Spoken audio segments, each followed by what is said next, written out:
ఏడో యూనిట్ జీవ పరిణామము. జీవ పరిణామం అంటే జీవుల పుట్టుక, కాలానికి అనుగుణంగా భూమిపై కనిపించే జీవ వైవిధ్యం మొదలైన విషయాలు తెలియజేసే జీవశాస్త్ర విభాగం. వాడుక భాషలో జీవ పరిణామము అంటే విచ్చుకోవడము, వికసించడము లేదా దొర్లడము అని హెర్బర్ట్ స్పెన్సర్ జీవ పరిణామం అనే పదాన్ని ప్రతిపాదించాడు. ఇక్కడ సామాన్య స్థాయి నుంచి సంక్లిష్ట స్థాయికి అభివృద్ధి చెందడానికి జరిగే నిరంతర ప్రక్రియని పరిణామము అంటారు.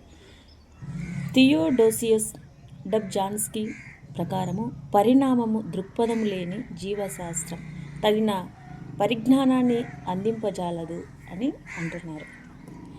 ఇక్కడ జీవ ఆవిర్భవం. భూమిపై జీవము ఎప్పుడు ఆరంభమైంది? ఏ సంవిధానం ద్వారా జీవ ఆవిర్భవన జరిగింది? జీవుల ఆవిర్భవన తర్వాత కాలానుగుణంగా వాటిలో మార్పులు సంభవించాయా? ఇలాంటి ఆసక్తికరమైన ప్రశ్నలు మనం మెదడులో తొలుస్తూ ఉంటాయి.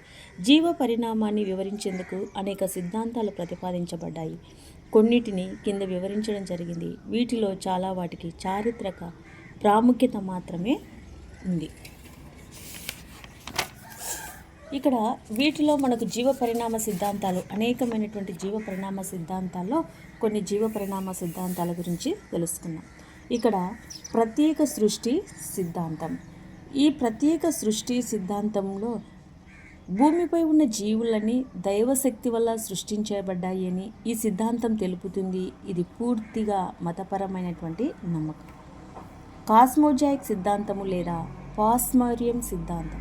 ఈ సిద్ధాంతం ప్రకారము జీవం నిరోధక శక్తి కలిగి సిద్ధబీజాలపై కాస్మోజోవా లేదా పాన్స్పెర్మియా రూపంలో విశ్వమంతటా ఉండేవని, అనుకోకుండా ఇవి భూమిని చేరాయని చెబుతుంది. యాదృచ్ఛిక సృష్టి సిద్ధాంతము. ఈ సిద్ధాంతం ప్రకారము జీవుల సృష్టి నిర్జీవ లేదా కుళ్ళుతున్న పదార్థాల నుంచి జరిగింది. ఎవరంటే అరిస్టాటిల్, థేల్స్, ప్లాటో, వాన్ హెల్మంత్ లాంటి ప్రముఖులు ఈ సిద్ధాంతాన్ని నమ్మారు. అంటే కుళ్ళుతున్నటువంటి పదార్థాలు, ఎరువుల నుంచి జీవం అనేటువంటిది పుట్టింది అని Aristotle, Thales, Plato, Van Helmont అనేటువంటి శాస్త్రవేత్తలు ఈ సిద్ధాంతాన్ని నమ్మినారు. ప్రళయతత్వ సిద్ధాంతము లేదా ప్రళయ అనంతర పునఃసృష్టివాదం. ఈ సిద్ధాంతాన్ని జార్జ్ కువియర్ ప్రతిపాదించాడు. దీని ప్రకారం భూమిపై ఆవర్తనముగా ప్రళయాలు సంభవించాయి. ఒక ప్రళయం సంభవించినప్పుడు భూమిపై గల జీవులు నశించి ప్రళయ అనంతరము కొత్త జీవులు సృష్టించబడ్డాయి అని చెప్తున్నారు. ఎవరు? కువియర్ అనేటువంటి ఆయన ప్రతిపాదించాడు. బయోజెనసిస్ సిద్ధాంతం. ఈ సిద్ధాంతం ప్రకారము జీవులు అంతకు ముందే ఉన్న జీవుల నుంచి ఆవిర్భవించాయి అని లూయి ప్యాచర్ ఈ సిద్ధాంతాన్ని అంశమేడా ప్లాస్క్ ప్రయోగం ద్వారా నిరూపించాడు. జీవ పరిణామ సిద్ధాంతము లేదా కోసర్వేట్ సిద్ధాంతం. ఈ సిద్ధాంతాన్ని రష్యాకు చెందినటువంటి ఏఐ ఒపారిన్ ప్రతిపాదించగా ఇంగ్లాండ్కి చెందినటువంటి జేబిఎస్ హోల్డెన్ సమర్థించారు. ఈ సిద్ధాంతం ప్రకారము ప్రాథమిక జీవులు ఆవిర్భవన అకర్బన పదార్థాల నుంచి మెరుపులలోని విద్యుత్ శక్తిని, అతినీలోహిత కిరణాలు, రేడియోధార్మికత, అగ్నిపర్వతాల విస్ఫోటనం మొదలైన భౌతిక శక్తుల వల్ల యాదృచ్ఛికంగా జరిగింది. ఈ విధముగా జీవుల పుట్టుక ఒక రసాయన పరిణామము, ఇది తర్వాత జీవ పరిణామానికి దారి తీసింది అని ఆయన చెప్తున్నారు. ఇక్కడ జీవ రసాయన పరిణామం. ఒక భూమి పుట్టుక, ప్రాథమిక వాతావరణము, ప్రాథమిక సరళ కర్బన అణువులు ఏర్పడటము, వాటి నుంచి సంక్లిష్ట కర్బన అణువులు ఏర్పడటం గురించి వివరిస్తుంది. భూమి సుమారు 4.5 నుంచి 5 బిలియన్ సంవత్సరాల క్రితం ఏర్పడింది. అప్పటి నుంచి ఉష్ణోగ్రత సుమారు 5,000 నుంచి 6,000, అది కొన్ని మిలియన్ సంవత్సర కాలంలోనే కాలక్రమేణా చల్లబడుతుంది. ఈ తరుణంలో తేలికగా ఉండి మూలకాలైన హీలియం, హైడ్రోజన్, నైట్రోజన్, కార్బన్ లాంటి మూలకాలు ఉపరితలంపైకి వ్యాపించి ప్రాథమిక వాతావరణాన్ని ఏర్పాటు చేశాయి. ఈ ప్రాథమిక వాతావరణం వేడిగా, అధిక పరిమాణంలో హైడ్రోజన్ కలిగి ఉండి స్వేచ్ఛగా ఆక్సిజన్ లేకుండా ఉండేది. ఇలాంటి వాతావరణాన్ని క్షేకరణ వాతావరణం అంటారు. క్రమేణా వాతావరణం చల్లబడటం వల్ల దానిలో మూలకాలు ఒకదానితో ఒకటి చర్యనుంది సంయోజక పదార్థాలైన మీథేన్, అమోనియా మొదలైనవి ఏర్పడ్డాయి. క్రమేణా ఉష్ణోగ్రత మరింత చల్లబడటం వల్ల నీటి ఆవిరి సాంద్రీకరణ చెంది వృషంగా మారి భూమిపై కాలువలు, నదులుగా ప్రవహించి చివరగా సముద్రంలో ఇక్కడ మనకేం చేస్తున్నాయి, నిల్వ ఉన్నాయి. వాతావరణంలో అమోనియా, మీథేన్ లాంటి భూమిపై గల ఖనిజ శిలాలు వర్షపు నీటిలో కరిగి ఏం చేస్తాయి, సముద్రంలోకి చేర్చబడతాయి. అత్యంత ప్రభావితమైనటువంటి చర్యలు జరిపే CH2 అయాన్ ఇక్కడ స్వేచ్ఛ రాడికల్స్గా సాంద్రీకరణ చెంది వివిధ రకాలైన హైడ్రోకార్బన్లు ఏర్పడ్డాయి. ఈ హైడ్రోకార్బన్లు అమోనియా, నీరు మొదలైన వాటితో చర్య జరిపి సరళ కార్బన్ అణువులైన చక్కెరలు, అమైనో ఆమ్లాలు, కొవ్వు ఆమ్లాలు, పిరిమిడిన్లు ఏర్పడ్డాయి. పిరిమిడులు, న్యూక్లియోసైడ్లు, న్యూక్లియోటైడులను ఏర్పరిచాయి. ఈ చర్యలన్నీ సముద్ర జలాలలో జరిగాయి. జేబిఎస్ హోల్డెన్ దీనిని జీవపూర్వ ద్రవము లేదా ఉష్ణజల పులుసు అని అభివర్ణించాడు. జీవపూర్వ ద్రవములో ఈ సరళ సేంద్రియ అణువులు బృహదణువులైన పాలిసాకరైడ్లు, ప్రోటీన్లు, క్రొవ్వులు, కేంద్రకామ్లాలను ఏర్పరిచాయి. కేంద్రకామ్లాలు ప్రోటీన్లతో కలిసి బృహదణువైన న్యూక్లియో ప్రోటీన్లుగా ఏర్పడ్డాయి. ఇక్కడ రసాయన జీవోత్పత్తిని ప్రయోగాత్మకంగా పరిశీలించడం అనేటువంటిది జరిగింది. అందులో మనకు తీసుకుంటే ఏఐ ఒపారిన్ వివరించిన రసాయన జీవోత్పత్తిని స్టాన్లీ మిల్లర్, హెరాల్డ్ యురే అనుకరణ ప్రకారం ఈ ప్రయోగం ద్వారా విజయవంతంగా నిరూపించారు. ప్రయోగశాలలో ప్రాథమిక వాతావరణం ఏర్పరచడానికి ప్రయత్నించారు. వారు అమోనియా, మీథేన్, నీటి ఆవిరి, హైడ్రోజన్ మిశ్రమాన్ని ప్రాథమిక వాతావరణానికి అనుకరంగా ఒక ఉత్సర్గ కక్షలో బంధించి విద్యుత్ ఉత్సర్గం జరపడానికి పిడుగుపడినప్పుడు జరిగే విద్యుత్ ఉత్సర్గాన్ని అనుకరణ ఎలక్ట్రోడ్లు అమర్చారు. ఈ ఎలక్ట్రోడ్ల నుంచి విద్యుత్ ఘాతాల వల్ల శక్తిని అందజేశాడు.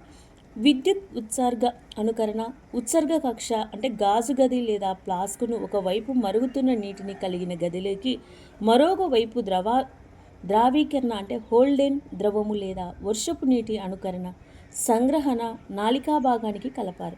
కొన్ని రోజుల తర్వాత దీనిలో అనేక సంక్లిష్ట సేంద్రియ పదార్థాలైన గ్లైసిన్, ఎలనిన్, ఆస్వారిక్ ఆమ్లము లాంటి అమైనో ఆమ్లాలు ఉన్నట్లు కనుగొన్నారు. ఆ తర్వాత ఇదే రకమైన ప్రయోగాలలో అన్ని రకాల అమైనో ఆమ్లాలు, హైడ్రోజన్లు, సైనోడ్లు ఉపయోగించి ప్రయోగంలో ఎడినిన్, ఇతర నత్రజని క్షారాలు కూడా ఏర్పడినట్లు గమనించారు.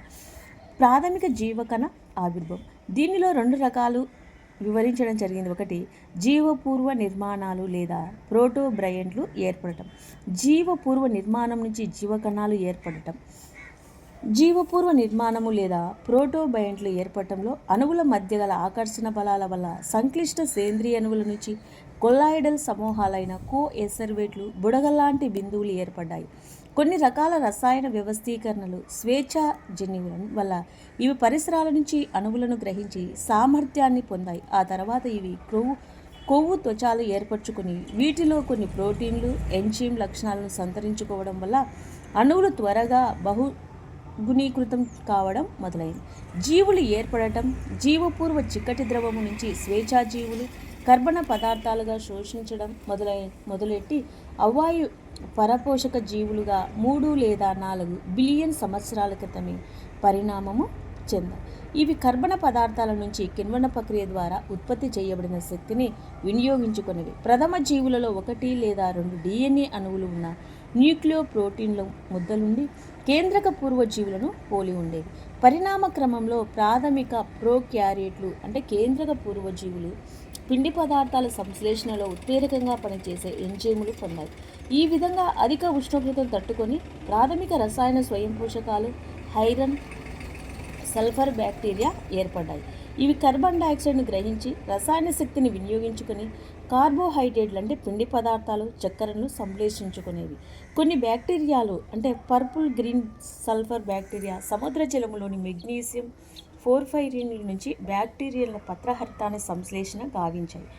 ఈ పత్రహరిత సౌరశక్తిని గ్రహించి CO2ను స్థిరపరచబడి కానీ ఈ ప్రక్రియలో ఆక్సిజన్ విడుదల కాలేదు. కాబట్టి ఇవి ఆక్సిజన్ జననరహిత కాంతి స్వయం పోషక క్రమము అండ్ సైనోబ్యాక్టీరియా మొక్కలలో లాగా బ్యాక్టీరియల్ పత్రహరితము నుంచి నిజ పత్రహరితము ఏర్పడింది. ఈ కారణముగా ఆక్సిజన్ స్వయం పోషిత పోషకాలు స్వయంపోషిత పోషకాలు, నీలి ఆకుపచ్చ శైవలాల పరిణామం చెందాయి. ఈ విధంగా సుమారు 2 బిలియన్ సంవత్సరాల క్రితమే అధిక మోతాదులో ఆక్సిజన్ వాతావరణంలోకి విడుదల చేయబడింది. దీని కారణంగా ప్రాచీన క్షయకరణ వాతావరణం చివరికి నవీన ఆక్సీకరణ గుణం వల్ల వాతావరణం రూపాంతరం చెందింది. స్వేచ్ఛాయుత ఆక్సిజన్ లభ్యత వల్ల జీవులలో వాయుగత శ్వాసక్రియ అభివృద్ధి చెందింది. ఇక్కడ నిజకేంద్రక జీవులు 2 పద్ధతులలో ఏర్పడ్డాయి. అవి కేంద్రక పూర్వజీవులు ఆదిమ నిజకేంద్రక జీవులతో సహజీవనం చేస్తూ పరిణామ క్రమంలో మైట్రోకాండియా, హరితరేణువు లాంటి కణాంగాలు ఏర్పడ్డాయి. కేంద్రక పూర్వజీవుల్లో ప్లాస్మా త్వచము అంతర్వర్తనం చెందడం ద్వారా త్వచ నిర్మిత కణాంగాలు ఏర్పడ్డాయి. ఇక్కడ జీవ పరిణామం ఒక జీవి జనాభాలో జరిగే సంచిత మార్పులను జీవ పరిణామం అనవచ్చు. ఈ మార్పులు జన్యుస్థాయిలో జరగడం వల్ల కొత్త జాతులు ఏర్పడ్డాయి. దాదాపు 2000 మిలియన్ సంవత్సరాలకు పూర్వం భూమిపై మొదటి జీవకణాలు ఏర్పడ్డాయి. అవి ఏ విధంగా కణత్వచాన్ని ఏర్పరచుకొని మొదట ఏకకణ జీవులుగా ఆవిర్భవించాయో తెలియదు. అయితే నిదానంగా ఏకకణ జీవులు బహుకణ జీవులుగా మారి వివిధ జీవజాతులు ఏర్పడుతూ వచ్చాయి. చార్లెస్ డార్విన్ ప్రతిపాదించిన ప్రకృతి వర్ణ సిద్ధాంతము ప్రతిపాదించినటువంటి ప్రకృతి వర్ణ సిద్ధాంతము జీవుల ఆవిర్భావం ప్రధాన పాత్ర పోషిస్తుండడంలో సందేహమే లేదు. ప్రకృతి వర్ణము ప్రత్యుత్పత్తి యుక్తతపై ఆధారపడదు. కొత్త జీవరాశులు ఏర్పడే రేటు జీవిత చక్రము లేదా జీవితకాలంపై ఆధారపడి ఉంటుంది. అతివేగంగా విభజన చెందే బ్యాక్టీరియాల్లో త్వరితగతిని కొత్త జాతులు ఆవిర్భవిస్తాయి. ఉదాహరణకు పోషణ మాధ్యమము మార్చితే చాలా బ్యాక్టీరియా సమూహాలు చనిపోతాయి. కానీ వాటిలో కొన్ని జీవించి ఉండి మారిన పరిస్థితులకు అనుగుణంగా వైవిధ్యాలను సంతరించుకొని కొత్త జాతులుగా పరిణామం చెందుతాయి. అంటే మారుతున్న పరిస్థితులలో వీటి ప్రత్యుత్పత్తి యుక్తత ఎక్కువ, ప్రకృతి వర్ణము ఎక్కువ యుక్తత కలిగిన జీవులనే ఎంపిక చేస్తుందనేది నిర్విధ అంశం. దీనిలో భాగంగానే అభిసార పరిణామ విధానంలో జీవులు ఆవిర్భవిస్తూ ఉంటాయి. ఈ విధానంలో 500 మిలియన్ సంవత్సరాలకు పూర్వము ఏకకణ జీవుల నుంచి అకశేరుకాలు ఏర్పడ్డాయి. వీటి నుంచి అహాను చేపలు 350 మిలియన్ సంవత్సరాల పూర్వము ఆవిర్భవించాయి. 1938లో దక్షిణాఫ్రికా తీరంలో లభించిన సీలోకాంత్ అనే లంబికా వాజా చేపలు విలుప్తమైందని భావించారు. కానీ అటువంటి లంబికా వాజాలు గల చేపల నుంచి ఉభయచరాలు ఆవిర్భవించి మొట్టమొదటిసారిగా నీటిలోనూ భూమిపైన జీవనం కొనసాగించాయి. అనేక ప్రాథమిక ఉభయచరాలు క్షీణించినప్పటికీ ప్రస్తుతం కప్పలు, సాలమండర్లు అనే ఉభయచరాలు జీవించే ఉన్నాయి. ఉభయచరాల నుంచి సర్వీస్ రూపాలు ఆవిర్భవించి అవి భూవాసానికి ఆధిపత్యం వహించాయి. అయితే 200 మిలియన్ సంవత్సరాల పూర్వము ఇక్థ్యోసారస్ వంటి చేపలు పోలిన సర్వీస్ రూపం తిరిగి నీటిలోకి వెళ్ళి జలజీవనం సాగించింది. అదే సమయంలో డైనోసార్లు అనే భౌమ్య సర్వీస్ రూపాలు వివిధ పరిణామంలో వివిధ ఆకృతుల్లో పరిణామం చెందాయి. వాటిలో అతిపెద్ద టైరోనోసారస్ రెక్స్ అది 20 అడుగుల ఎత్తు పెరిగి బాకులాంటి దంతాలను కలిగి ఉండేది. సుమారు 65 మిలియన్ సంవత్సరాల పూర్వం డైనోసార్లు విలుప్తమైనాయి. అందుకు కారణం తెలియకపోయినా వాతావరణంలో జరిగిన మార్పుల కారణంగా అవి క్షీణించిపోయి ఉండవచ్చని తెలుస్తుంది. ఈ పరిణామ ప్రక్రియలో కొన్ని సర్వీస్ రూపాల నుంచి పక్షులు, క్షీరదాలు ఆవిర్భవించాయి. చిన్న పరిమాణం గల సర్పాలు, తొండలు, తాబేళ్లు, మొసలు మొదలైనవి సర్వీస్ రూపాలు ఇప్పటికీ జీవించి ఉన్నాయి. ఇక్కడ మనం చూస్తూ ఉన్నాము ఈ భౌమకాలం పట్టికలో సకశేరుకాల పరిణామ చరిత్ర ఎలా ఉన్నాయి అనేటువంటి తీసుకుంటే ఇక్కడ కార్బోనిఫెరస్లో మనకు విలుప్తమైనటువంటి ప్రాథమిక సర్వీస్ రూపాలు ఇక్కడ వాటిలో ఏ విధంగా ఉన్నాయి. పర్షియన్ కాలంలో, ట్రయాసిక్ కాలంలో, జురాసిక్ కాలంలో, క్రెటాసియన్ కాలంలో, టెర్రేసియన్ కాలంలో, క్వాటర్నరీ కాలంలో ఇలా ఎలా అభివృద్ధి చెందాయి అనేటువంటిది మనం ఇక్కడ తెలుసుకుంటున్నాం. మొదట క్షీరదాల చుంచులలాగా ఉండేవి. క్షీరద పరిణామంలో ఉన్నతమైన జరాయు క్షీరదాలు, అవి శిశుత్పాదాలు. క్షీరదాల పరిణామ క్రమంలో ఆస్ట్రేలియా, దక్షిణ ఆఫ్రికాలో మార్సుపియల్స్ ఆవిర్భవించాయని ఇదివరకే మీకు తెలుసు. జరాయువు క్షీరదాలు భూమిని ఇక్కడ పాలించినప్పటికీ తిమింగలాలు, సీల్స్, సముద్ర ఆవులు నీటిలోకి తిరిగి ప్రవేశించి జలజీవనం కొనసాగిస్తున్నాయి. భౌమ్య క్షీరదాల పరిణామంలో ఏనుగు, గుర్రము, కుక్క వంటి జీవుల ఆవిర్భావం ఆసక్తికరమైనది. వీటన్నిటికంటే భాషా పరిజ్ఞానము, మేధోశక్తి, ఆత్మజ్ఞానము గల మానవ పరిణామం ఇంకా ఆసక్తికరమైన మానవ పరిణామ దశలను గురించి క్లుప్తంగా మనకు తెలియజేస్తా ఉంది. ఇక్కడ జీవ పరిణామ సిద్ధాంతంలో మనం చూస్తే పరిణామ విధానాన్ని వివరించడానికి అనేక రకాల సిద్ధాంతాలు ప్రతిపాదించబడ్డాయి. కానీ శాస్త్రీయ ఆధారాలతో జీవ పరిణామం వివరించిన సిద్ధాంతాల్లో ప్రముఖమైన వరుసగా లామార్కిజం, డ్రీవ్రిస్ ఉత్పరివర్తన సిద్ధాంతం, డార్వినిజం, ఆధునిక సంశ్లేషణ సిద్ధాంతం, నియో డార్వినిజం అనేటువంటివి మనకు చాలా ప్రముఖమైనవిగా మనం తీసుకుంటున్నాం. ఇక్కడ లామార్క్ లేదా ఆర్జిత గుణాల అనువంశికత అనేటువంటి అంశం గురించి మనం ఇక్కడ తెలుసుకుంటున్నాం. లామార్కిజం లేదా ఆర్జిత గుణాల అనువంశికతలో మనకు వచ్చేసరికి జీన్ బాప్టిస్ట్ డి లామార్క్, ఈయన 1774 నుంచి 1829 సంవత్సరంలో ఒక ఫ్రెంచ్ జీవశాస్త్రవేత్త. అతడు రచించిన ఫిలాసఫీ జువాలజికల్ అనే గ్రంథములో జీవులపై పరిసరాల ప్రభావము, ఉపయుక్త నిరుపయుక్త అంగాలు, ఆర్జిత గుణాల అనువంశికత వివరించబడ్డాయి. లామార్క్ సిద్ధాంతం ప్రకారము జీవుల చుట్టూ ఉన్న పరిసరాలు మారినట్లయితే ఆ జీవుల అవసరాలు మారుతాయి. మారిన అవసరాలకు అనుగుణంగా కొన్ని శరీర భాగాలు అతి ఉపయోగానికి కానీ నిరుపయోగంగా కానీ దారితీస్తాయి. అతి ఉపయోగానికి శరీర భాగం బాగా అభివృద్ధి చెందగా నిరంతరము ఉపయోగించి శరీర భాగం క్రమంగా క్షీణించిపోతుంది. ఒక జీవి జీవితకాలంలో అభివృద్ధి చేసుకున్న ఇలాంటి లక్షణాలు ఆర్జిత లక్షణాలు అంటారు. వీటిని తర్వాతి తరాలకు అందజేయడం జరుగుతుంది. ఆర్జిత గుణాల అనువంశికత. ఇక్కడ ఈ ఆర్జిత గుణాల అనువంశికతలో మనము ఈయన చేస్తున్నటువంటి ఉదాహరణకు జిరాఫీ మెడ, పూర్వాంగం సాగడం ఉపయుక్తం, పాములో అంగాలు లోపించడం నిరుపయుక్తం. అంటే ఈ లామార్క్ ఉపయుక్త నిరుపయుక్త సిద్ధాంతాన్ని ప్రతిపాదించాడు. ఆయన ఇక్కడ చేస్తున్నప్పుడు అంటే జీన్ బాప్టిస్ట్ లామార్క్ 1774 నుంచి 1829 వరకు ఉన్నారు. ఈయన వచ్చేసరికి ఫిలాసఫీ జువాలజికల్ అనే గ్రంథాన్ని కూడా రచించడము అనేటువంటిది జరిగింది. తర్వాత ఈయన చేసినటువంటి ప్రయోగాల్లో మనకు వచ్చేసరికి ఈ ఉపయుక్త నిరుపయుక్త సిద్ధాంతాన్ని ప్రతిపాదించి ఆయన ప్రయోగపూర్వకంగా నిరూపించాడు. ఇక్కడ లామార్కిజంపై అభ్యంతరాలు. ఆయన ఉపయుక్త నిరుపయుక్త సిద్ధాంతాన్ని ప్రతిపాదించినప్పుడు ఆయన సిద్ధాంతానిపై కూడా కొన్ని అభ్యంతరాలు వచ్చాయి. లామార్క్ సిద్ధాంతానికి ప్రధానంగా అభ్యంతరము తెలిపిన వ్యక్తి ఆగస్ట్ వీస్మన్. ఈ ఆగస్ట్ వీస్మన్ అనేటువంటి ఆయన వీస్మన్ ఎలుకలలో తోకలను తొలగించే ప్రయోగాలు జరిపి అన్ని జీవుల దేహాలలో జీవ పదార్థం దేహద్రవ్యముగాను బీజద్రవ్యమును విభేదనం చెంది ఉంటుందని ప్రతిపాదించాడు. దీన్ని బీజద్రవ్య సిద్ధాంతము లేదా దేహద్రవ్య సిద్ధాంతం కూడా అంటారు. ఈ సిద్ధాంతం ప్రకారము దేహద్రవ్యంలో ఏ మార్పు జరిగినా తర్వాతి తరాలకు సంక్రమించడం జరగదు. కానీ బీజద్రవ్యంలో ఏ మార్పు జరిగినా తర్వాతి తరాలకు సంక్రమించడం జరుగుతుంది. ఉదాహరణకు క్రీడాకారుల్లో అభివృద్ధి చెందిన కండరాలు తర్వాత తరానికి సంక్రమించడం జరగదు. ఇది దేహద్రవ్యానికి జరుగుతుంది కాబట్టి సంక్రమించదు. అదేవిధంగా ఆభరణాల అలంకరణ కోసము చెవి తమ్మెలకు రంధ్రాలు పొడవడం భారతదేశంలో కొన్ని శతాబ్దాల నుంచి ఆచరణలో ఉన్నది. కానీ ఏ ఆడ శిశువు రంధ్రాలతో కూడిన చెవి తమ్మెలతో జన్మించలేదు అనేటువంటిది ఆయన ఉదాహరణలు తెలియజేశాడు. Neo Lamarckism. లామార్క్ రచనలు జీవ పరిణామ భావనను క్రమముగా ఆమోదయోగ్యంగా మార్చాయి. అంతేకాకుండా అనేక అధ్యయనాలను ప్రేరేపించాయి. అందువల్ల దీనిని సవరించి అందరికీ ఆమోదయోగ్యంగా మలచడానికి పరిణామవాదులు ప్రయత్నించారు.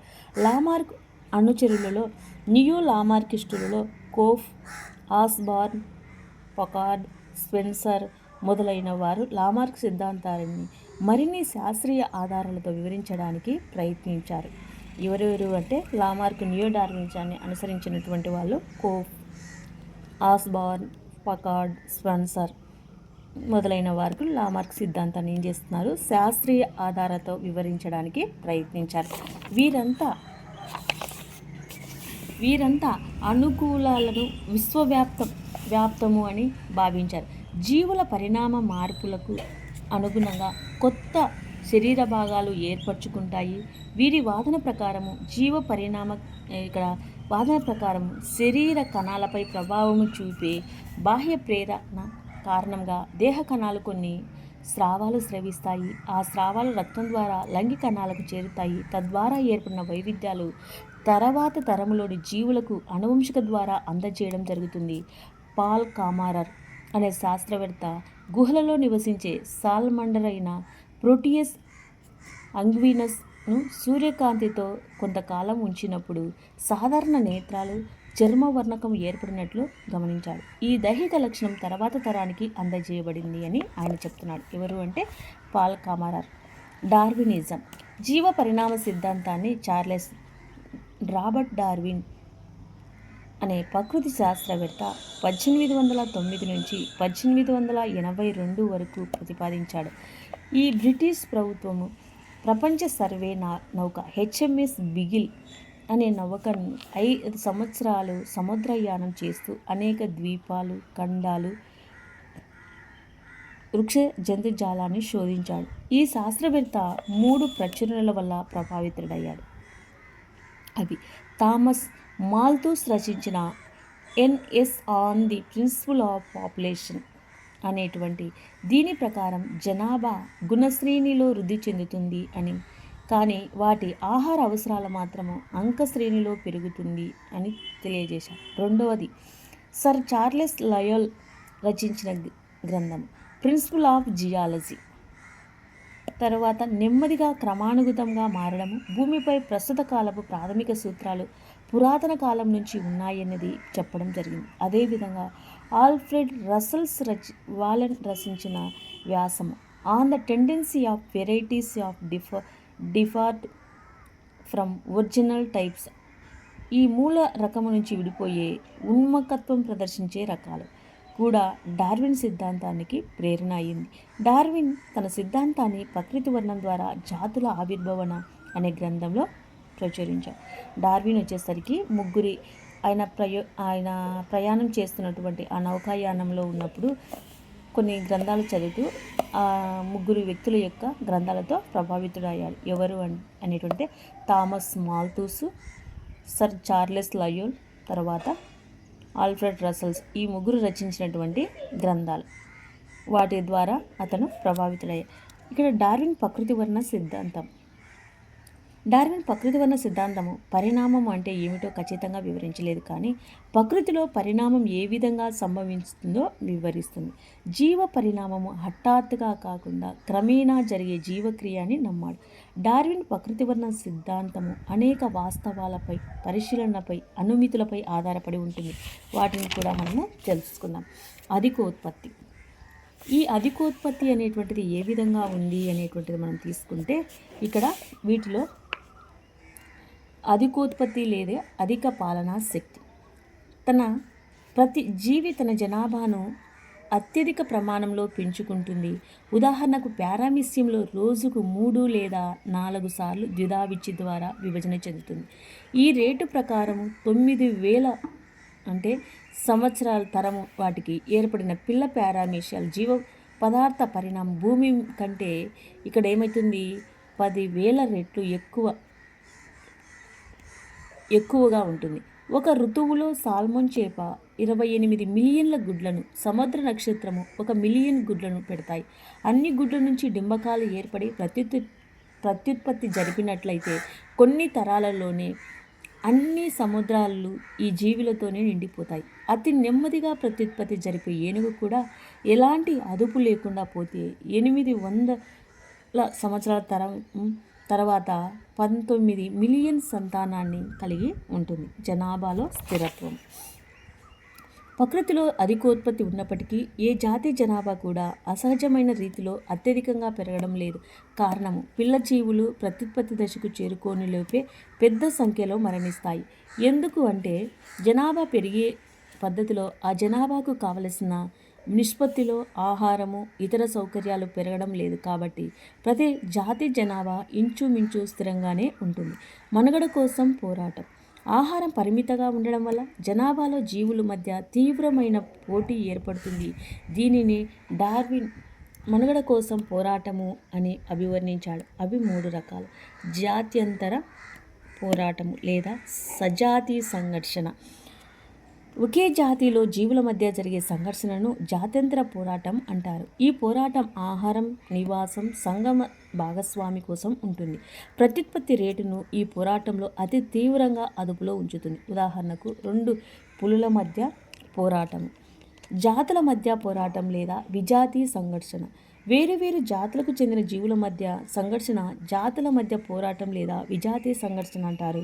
వివిధ జాతులు ఒకే రకమైన ఆహారపు అలవాట్లను కలిగి ఉంటాయి కాబట్టి ఈ సంఘర్షణ ప్రధానంగా ఆహారము, ఆశ్రయం కోసం జరుగుతుంది. ఉదాహరణకు తోడేళ్ళు, నక్కల మధ్య పోరాటం. పరిసరాలతో సంఘర్షణ. జీవులు నిరంతరము ప్రకృతి వైపరీత్యాలు అంటే తుఫానులు, వరదలు, భూకంపాలు, సునామీలు, అగ్నిపర్వతాలు, పేలుల వంటి వాటితో పోరాడుతూనే ఉంటాయి. ఈ విధంగానే అతి దీర్ఘాయం కలిగి సర్వీస్ రూపాలైన డైనోసార్లు క్రిటేషియన్ కాలంలో వాతావరణ మార్పులను తట్టుకోలేక నశించిపోయాయి. విశ్వవ్యాప్త వైవిధ్యాలు. ఈ విశ్వవ్యాప్త వైవిధ్యాల్లో ఏ 2 జీవులు ఒకే విధంగా ఉండవు. ఈ ఒకే తల్లిదండ్రుల సంతానం కూడా వేరుగానే ఉంటుంది. ఈ వైవిధ్యాలు ఉపయోగకరంగా కానీ, హానికరంగా కానీ, తటస్థంగా కానీ ఉండవచ్చు. ఉపయుక్తమైన వైవిధ్యం జీవి మనుగడ కోసం జరిపే పోరాటంలో సహాయపడతాయి. ఇలాంటి వైవిధ్యాలు తర్వాత తరానికి అందజేయబడతాయి. ప్రకృతి వర్ణం. డార్విన్ ప్రకారము హానికరమైన వైవిధ్యం గల జీవులు ప్రత్యుత్పత్తి పరంగా ఇది తక్కువ విజయవంతం అవుతుంది. ఉపయుక్త వైవిధ్యాలు గల జీవులు అధిక ప్రత్యుత్పత్తి జరపగల స్థితి కలిగి ఉండి ఫలవంతమైన సంతానాన్ని ఏర్పరుస్తాయి. ఇలాంటి జీవులు ఉపయుక్త యోగ్యత గల జీవులు. ఇవి మాత్రమే మనుగడ సాగిస్తాయి. మనుగడ కోసం పోరాటము ఎంత యోగ్యత కలిగినప్పటికీ తక్కువ ఫలవంతమైన జీవులు ముందు తరాలలో కనిపించవు. దీనిని ప్రకృతి వర్ణము అంటారు. హెర్బర్ట్ స్పెన్సర్ ఈ దృగ్విషయాన్ని యోగ్యతమల సార్థక జీవనం అన్నాడు. వివిధ రకాల పరిణామాల గురించి జీవ పరిణామం బలాలు అనే అంశం కింద తెలుసుకుంటారు. ఇక్కడ జాతుల ఉత్పత్తిలో మనుగడ కోసం పోరాటం ఫలితంగా ఏర్పడిన యోగ్యతమల సార్థక జీవనం ద్వారా భావితరాల జీవులు మరింతగా వాతావరణానికి అనుకూలంగా మారుతాయని డార్విన్ భావించాడు. ప్రకృతి ద్వారా ఎన్నుకోబడిన అన్ని వైవిధ్యాలు ఒక తరము నుంచి మరొక తరంలోకి సంచితమవుతాయి. ఈ విధమైన సంచిత దీర్ఘకాలము ఒక జీవిలో అనేక మార్పులు తీసుకువస్తుంది. దీనివల్ల ఆ జీవి నిజ జనక జాతులతో ఇక ఏమాత్రము అంతర ప్రజనము చెందదు. ఈ విధమైన ప్రత్యుత్పత్తి పరంగా వివక్తత చెంది జీవి ఒక కొత్త జాతిగా పరిగణించబడుతుంది. డార్విన్ ప్రకారం డోలనా వైవిధ్యాలను సంచిత ప్రభావం ఫలితంగా కొత్త జాతులు ఏర్పడ్డాయి. డార్విన్ సిద్ధాంతాన్ని ప్రధాన అభ్యంతరాలు. జీవ పరిణామంలో డార్విన్ సిద్ధాంతము చక్కటి వివరణ నిలిచింది. కానీ ఈ సిద్ధాంతానికి కూడా కొన్ని అభ్యంతరాలు వచ్చాయి. ఏంటి ఆ అభ్యంతరాలు అంటే, ఇవి ఏ యాంత్రికాల వల్ల వైవిధ్యాలు సంభవిస్తాయో వివరించడానికి విఫలమైనాడు. దీనివల్ల డార్విన్ విమర్శలు ఎదుర్కొన్నాడు. డార్వినిజం యోగ్యతమల సార్థక జీవనం గురించి వివరించింది కానీ యోగ్యతమ ఏ విధంగా సంభవిస్తుందో వివరించలేదు. రెండోది, అవశేష అవయవాల ఉనికిని వివరించలేదు. అదేవిధంగా జీవులలో అధికంగా ప్రత్యేకం చెందిన అవయవాల గురించి వివరించలేదు. ఉదాహరణకు విలుప్తమైనటువంటి మమ్మత్ అంటే ఏనుగులో పొడవైన దంతాలు, విలుప్త ఐరిస్ దుప్పిలోని అతిపెద్ద కొమ్ముల గురించి కూడా అతను తెలియజేయలేదు. డార్వినిజం ప్రధానంగా అనువంశికత చెందని తరచుగా మారే చిన్న డోలనా వైవిధ్యాలను ప్రాముఖ్యాన్ని ఇచ్చింది. ఇది శాఖీయ వైవిధ్యాలకు బీజ వైవిధ్యాలకు మధ్య గల భేదాన్ని గుర్తించలేదు. డార్విన్ జీవ పరిణామంలో జరిగే స్థూల వైవిధ్యాల ప్రాముఖ్యాన్ని గుర్తించలేదు. వీటిని ప్రకృతి క్రీడలుగా పరిగణించాడు అనేటువంటి దానికి ఆయన మీద అనేక అభ్యంతరాలు అనేటువంటివి వచ్చాయి. ఇక్కడ మనకు ప్రకృతి వర్ణము ప్రయోగాత్మకంగా పరిశీలన చేశాడు. ఇక్కడ మనం అంతకన్నా ముందు మలయా ద్వీప సమూహంలో పనిచేస్తున్న బ్రిటిష్ ప్రకృతి శాస్త్రవేత్త ఆల్ఫ్రెడ్ రస్సెల్ వాలెస్ కూడా అదే సమయం డార్విన్ లాంటి అనుమతికి వచ్చాడు. ప్రకృతి వర్ణ ప్రయోగాత్మక పరిశీలన. ఇక్కడ ఈయన చేస్తున్నటువంటి ప్రయోగాల్లో ప్రకృతి వర్ణం సంభవిస్తుందని నిలపడానికి ప్రయోగాత్మకమైన నిదర్శన పెప్పర్డ్ మాతులు బిస్టన్ బిట్యులేరియా ప్రదర్శించే పారిశ్రామిక శ్యామలత్వం. ఈ మాతులు 2 రకాల బాహ్య వర్ణాలను కలిగి ఉంటాయి. ఇక్కడ బూడిద నలుపు. ఇంగ్లాండ్లోని పారిశ్రామిక విప్లవానికి చెందిన ముందు బూడిద రంగు మాతులు అధికంగా ఉండేవిని, పారిశ్రామిక విప్లవ కాలంలో పారిశ్రామిక నగరాలైన బర్నింగ్ హోమ్లో నలుపు రంగు మాతులు అధికంగాను, బూడిద రంగు మాతులు తక్కువగా ఉండేవి. జీవశాస్త్రవేత్తలు అభిప్రాయం ప్రకారము పారిశ్రామికీకరణ వల్ల బొగ్గును ఎక్కువగా మండించడంతో ఎక్కువ మసి విడుదలై చెట్ల బెరడు నల్లగా మారాయి. దీనివల్ల బూడిద రంగు లేత రంగు మాతుల నల్ల బెరడుపై పక్షులకు సులభంగా కనిపించి వాటికి ఆహారంగా మారాయి. దీనివల్ల జనాభాలోని బూడిద రంగు మాతుల సంఖ్య తగ్గి నలుపు రంగు మాతుల సంఖ్య పెరిగింది. అంటే ఈ నలుపు మెలనిక్ మాతులకు ప్రకృతి ధనాత్మక వర్ణ పీడనాన్ని ప్రసాదించింది. బెర్నార్డ్ కెటిల్వెల్ అనే బ్రిటిష్ పర్యావరణ శాస్త్రవేత్త ఈ సిద్ధాంతాన్ని ప్రయోగాత్మకంగా పరిశీలించాడు. ఈ ప్రయోగానికి బిస్టన్ బ్యూటిలేరియా నలుపు బూడిద రంగు రూపాలు పోగు చేశాడు. బూడిద రంగు నలుపు రంగు మాత్రలను సమాన సంఖ్యలో 2 సమూహాలుగా చేసి ఒక సమూహాన్ని కాలుష్యపరిమితమైనటువంటి బర్నింగ్ హోమ్లోను పట్టణంలోను, రెండవ సమూహాన్ని కాలుష్యరహితమైన డోర్సెట్ వదిలాడు. కొద్ది రోజుల తర్వాత మాతులు పట్టుకోగా కాలుష్య ప్రాంతంలో ఎక్కువ నలుపు రంగు మాతులు, కాలుష్య రహిత ప్రదేశాల్లో ఎక్కువ బూడిద రంగు మాతులు ఉన్నాయి. ఈ భేదానికి కారణము కాలుష్యపూరితమైన బర్నింగ్ హోమ్ పట్టణంలో పరభక్షక మెలనిక్ రూపాలు దేహ రంగును చెట్టు బెరుడు రంగులో కలిసిపోవడం వల్ల వాటిని భక్షించే పక్షులు సులభంగా కనిపించలేదు. కాలుష్య రహిత గ్రామ ప్రాంతమైన డోర్సెట్లో బూడిద రంగు మాతులు మనుగడ సాగించే అవకాశం ఎక్కువ. దీనికి కారణం వీటి శరీర రంగు లేత రంగు పరిసరాలతో కలిసిపోవడమే. దీన్ని బట్టి మాతులలో ప్రకృతి వర్ణం వల్ల విభేదీకరణ మనుగడ జరుగుతుంది అని అర్థమవుతుంది. పట్టణ ప్రాంతాల్లో కాలుష్య నిరోధక చట్టాలు అమలుపరిచిన తర్వాత వర్ణన విధానంలో వ్యతిరేక దిశలో పనిచేసిందని తెలుసుకోవడం ఆసక్తికరమైనటువంటిది. ఇక్కడ మనకు ఉత్పరివర్తన సిద్ధాంతం. ఇక్కడ ఈ ఉత్పరివర్తన సిద్ధాంతంలో మనకు ఏ విధంగా ఉన్నాయి ఉత్పరివర్తన సిద్ధాంతాలు అనేటువంటిది మనం పరిశీలిస్తే, ఇందులో మనకు వచ్చేసరికి ఉత్పరివర్తనం అనే పదాన్ని ప్రతిపాదించినటువంటిది హ్యూగో డ్రూవిస్ అనే వృక్ష శాస్త్రజ్ఞుడు. ఈ ఉత్పరివర్తన సిద్ధాంతాన్ని ఉత్పరివర్తనం అనేది జీవుల యొక్క హఠాత్తు యాదృచ్ఛికంగా కలిగే మార్పు. ఈ మార్పుల అనువంశికతను పాటిస్తూ ఇతను ఈనోథిరా లామార్కియా అనేటువంటి ఈవినింగ్ ఫ్రైమ్ రోజ్ మొక్కను అనువంశికత పాటిస్తుంది. ఇక్కడ ఈ మొక్కలో 4 రూపాలను కనుగొన్నాడు. ఈ ఈవినింగ్ బీవీ స్ట్రేలిస్లో చిన్న కీలకం. ఈవినింగ్ అంటే ఈనోథిరా లామార్కియానా లెవిఫోలియాలో నునుపైన ఆకులు, ఈనోథిరానా జైగాస్లో పెద్ద రూపం, ఈనోథిరానా లన్నేలాలో మరుగుజ్జు రూపం. టిహెచ్ మోర్గాన్ డ్రోసోఫిలా మెలనోగాస్టర్ అనే కీటకంలో ఉత్పరివర్తనాలు అనువంశికత విధానాన్ని పరిశీలించాడు. డార్విన్ ఇక్కడ ఉత్పరివర్తనాలు స్థూల వైవిధ్యాలను ప్రకృతి కీడలు లేదా ఇక్కడ లగుణాలు అని పిలువగా, బెట్సన్ ఉత్పరివర్తనాలను స్థూల వైవిధ్యాలు, ప్రకృతి కీడలు లేదా లగుణాలు అని పిలువగా బెట్సన్ అనే శాస్త్రవేత్త విచ్ఛిన్న వైవిధ్యాలు అని చెప్పాడు. ఉత్పరివర్తన సిద్ధాంతంలోని ముఖ్య అంశాలు: సహజంగా ప్రజనం జరిపే జనాభాలో జీవులు కాలానుగుణంగా ఉత్పరివర్తనాలు సంభవిస్తాయని, ఉత్పరివర్తనాలు విచ్ఛిన్నంగా ఉండి తరతరాలకు సంచితం కావు, ఉత్పరివర్తనాలు పరిపూర్ణమైనవి, అందువల్ల మాధ్యమిక దశలు ఉండవు, ఇవి ప్రకృతి వర్ణానికి గురి అవుతాయి అనేటువంటిది మనకి ఇక్కడ తెలుస్తూ ఉంది. వీటిలో మనకు ఉత్పరివర్తన సిద్ధాంతాలు అనేటువంటివి ఏ విధంగా ఉన్నాయో మనం ఇక్కడ తెలుసుకుంటా ఉన్నాం.